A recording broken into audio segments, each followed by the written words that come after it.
Okay, let's unpack this. Starting with episode 1, Almost True. Yeah.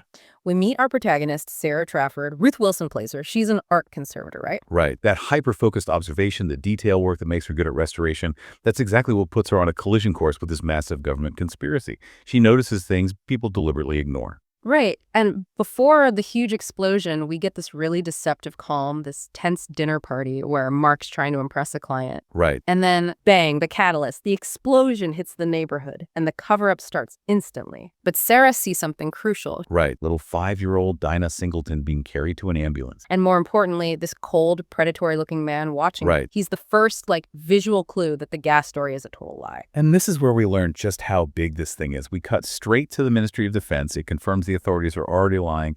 We meet Hamza Malik. He manages covert ops, and he's getting absolutely torn apart by his boss, his character called C. Yes. C is clearly higher up, and Hamza's the manager on the ground, dealing with the messy fallout. And their coded language makes it crystal clear. This wasn't an accident. It was a covert op gone disastrously wrong, unauthorized. The operation failed, and Dinah is the loose end. That's the term he uses. And he orders Hamza to tie it up. It's chilling. treating a little girl like a bureaucratic error that needs shredding. So that brings us to Sarah's really brilliant move. She gets stonewalled at the hospital, right?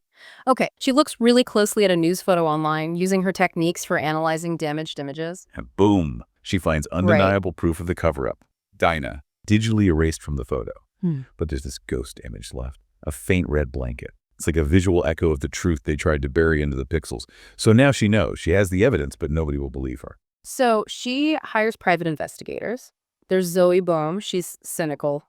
And her husband, Joe Silvermann. Joe's the more emotionally vulnerable one here. He feels ignored by Zoe, who's having an affair, we learn. But Sarah actually takes his concerns seriously. That validation, being seen by Sarah, makes him feel useful again. And that usefulness, well, it becomes his undoing. He digs around, finds out Dinah's about to be transferred from the hospital. Sarah gets there just in time. She pulls the fire alarm, total chaos. But it's too late for Joe. When Sarah gets back to the PI office, She finds him dead at his desk, staged to look like a suicide, razor blade laid out next to him. It's brutal. the message is crystal clear.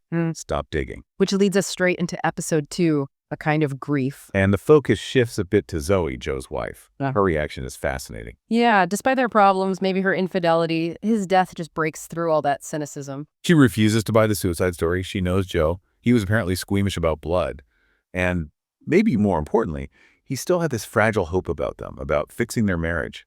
Suicide didn't fit. So grief, and maybe guilt too, turns her into this force. It transforms her. She's not just running a business now. She wants answers. She wants justice, or maybe vengeance. So yeah, Zoe finds this note Joe left for Sarah. It's a clue. It mentions that FOI request about the Singletons. And this is what brings her and Sarah together. Exactly. Meanwhile, Zoe meets Sarah's old professor, Tony, and he reveals Sarah's past trauma. Apparently, she survived this jump from a college roof induced by hallucinogenics. She shouldn't have lived. So the survival instinct, it explains why she just cannot let go. She sees herself maybe in this child who was meant to be erased, another survivor. Meanwhile, the threat level is just ramping up. Hamza, he's under pressure from C, so he tasks Amos Crane with eliminating Sarah. She just won't stop asking questions. And Dinah. She's being moved to a safe house, basically being used as bait to draw out other threats. And while they're figuring this out, Zoe gets proof the official story is bogus. She finds out the neighborhood wasn't even connected to gas. The council shut it off years ago. So the whole gas explosion narrative. It was deliberate, a bomb. Someone planted it. Someone wanted the people in that house gone. And it leads directly into that absolutely horrifying neighbor twist. Oh God, Rufus, the timing is just cruel. Sarah gets home, she's terrified, finds the back door open. And who's there to comfort her? Rufus, the neighbor. Gentle Rufus who juggles in the garden. Aggressively nice, almost. Calms her down, and then the reveal hits. Rufus is AXEL. The one who staged Joe's suicide. And the way he tries to kill her with dental floss, it's so intimate, so violating. That contrast between the friendly facade and the brutal act. It's so mundane and domestic, which makes it even more horrific. He's strangling her in her own home. Just pure terror. But just as AXEL is about to finish her off, tightening the floss... The door bursts open. It's Downey, the mystery man who's been tailing Sarah all along, the one we assumed was the threat. So, Sarah's fate, unclear. It just blows up everything we thought we knew, doesn't it? Who's good, who's bad, who's protecting whom?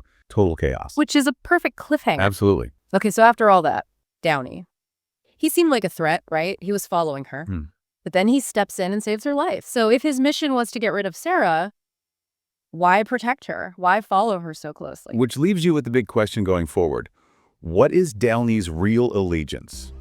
Is he working for the ministry, against it? Or is he some kind of rogue element? And now that he's shown his hand, who's he really answering to? So we've unpacked how quickly things escalated. Seriously. The shocking identity of the assassin and this really unexpected partnership born from grief. Lots to think about. Thanks for joining us for this deep dive.